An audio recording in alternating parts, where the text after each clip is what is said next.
Hi Taurus, this is Jav. Welcome po sa ating channel. By the way Taurus, this is your timeless reading. Gamitin ang reading na ito bilang gabay lamang. Kung nag-resonate kayo, comment down. Tandaan Taurus, ito ay general reading. Kunin nyo lang po kung ano naka-resonate sa iyo. This is for you, Taurus.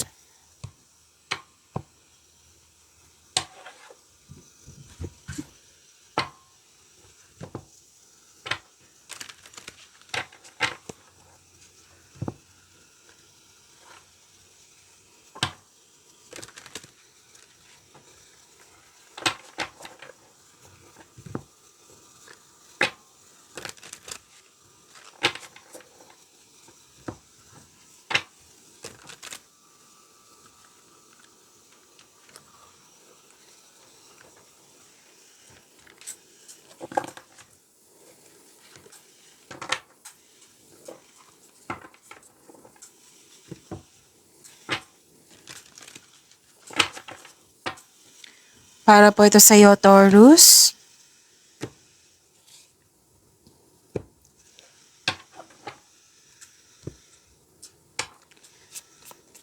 Maraming salamat po sa inyong patuloy na suporta, sa mga nag-donate, sa mga hindi nag-skip ng ads, maraming salamat po. Sa mga hindi pa nag-subscribe, subscribe na po kayo at click bell notification para malaman nyo na may bago tayong video. Para sa mga gusto magpa-reading po, comment po kayo ng personal reading. Again, comment kayo ng personal reading and check ma-reply sa comment section.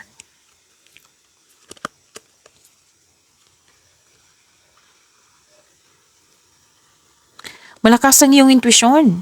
Malalim ang iniisip. Time for reflection, mas lumawak yung ambisyon niyo sa buhay.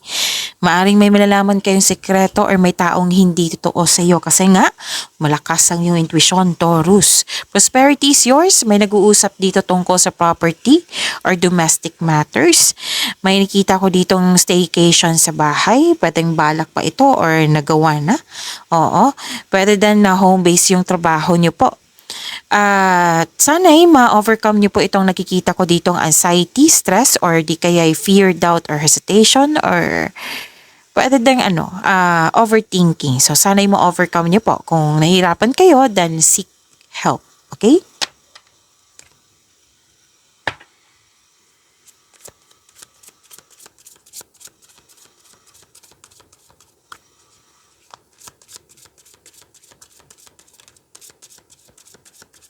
Energy ni Taurus.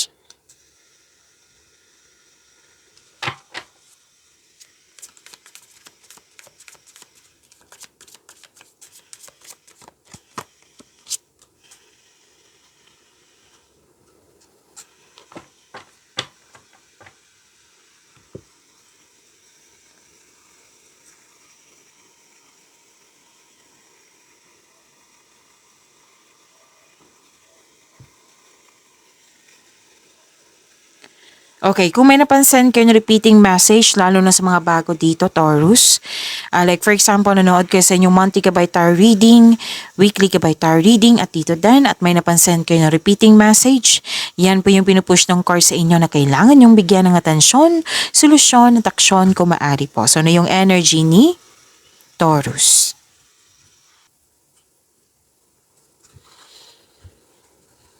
Malalim ang iniisip. Which is lumabas din siya dito, naalala nyo, na mas lumawak yung vision nyo sa buhay, time for reflection, malalim ang iniisip ni Taurus.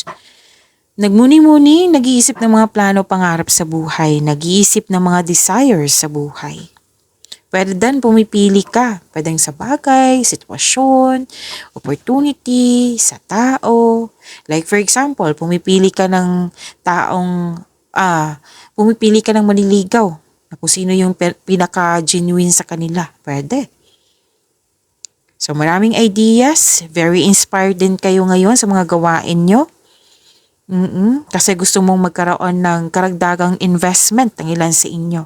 May planong magkaroon ng pag-level up. Pwede din about yung may pagkuplano dito regarding sa promotion.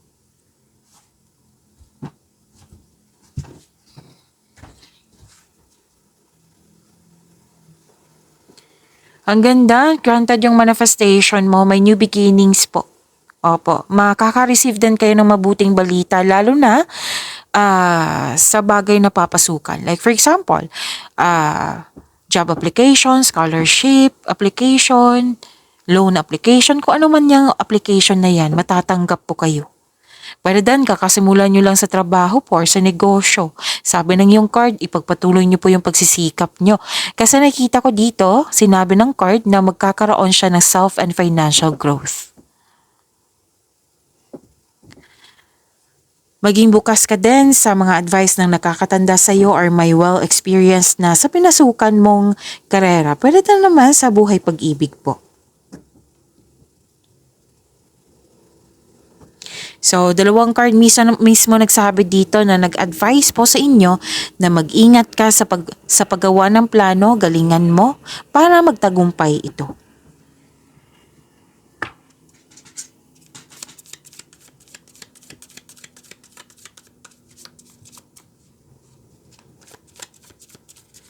Career and money ni Taurus.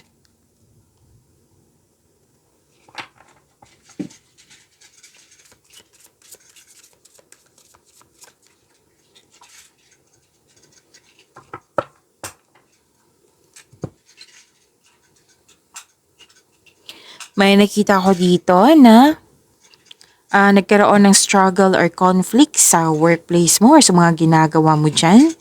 Oo. And you have to move forward. Okay? And you need to slow down. Pay attention kayo to its details. Mag-focus kayo one thing at a time. Huwag kayo magmadali kung pwede po. So may tao dito na mapanin lang. Malalaman mo to. Kasi nga sinabi dito na malakas yung intuition. Okay? And pwede din may ganap na away. Kasi may nakita ko ditong competition or rivalry. Pero nakikita ko naman dito na ma-overcome niyo po ito.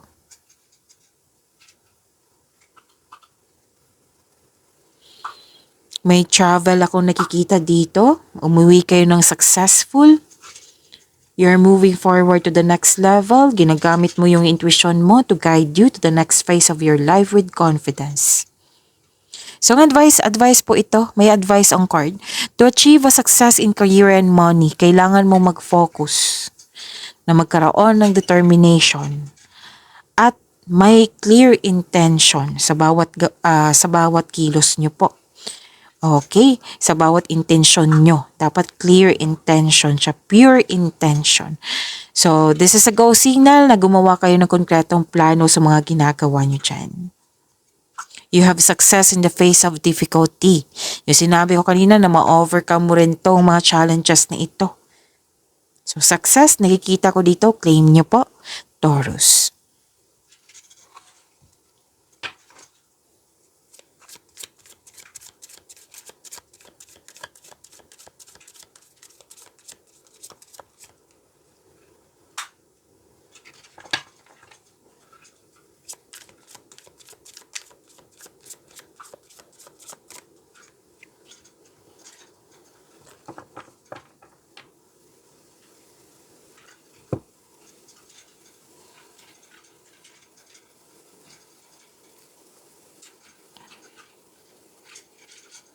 Sa mga single po, ideal type niyo po is romantic partner who is fun and outgoing, talkative and ready to have adventures. Pwedeng earth signs to and fire signs, Taurus, Virgo, and Capricorn, Aries, Leo, and Sagittarius.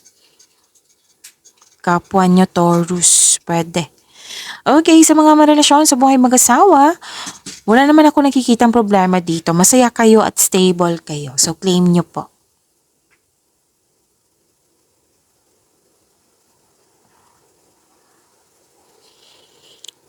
Okay. Actually, pwedeng na lumabas to sa monthly nyo or weekly. May loss of connection. Pwedeng naalala nyo to. Okay, so sana'y ma-overcome nyo po ito. Loss of connection to eh. May new direction naman, huwag kayong mag-alala.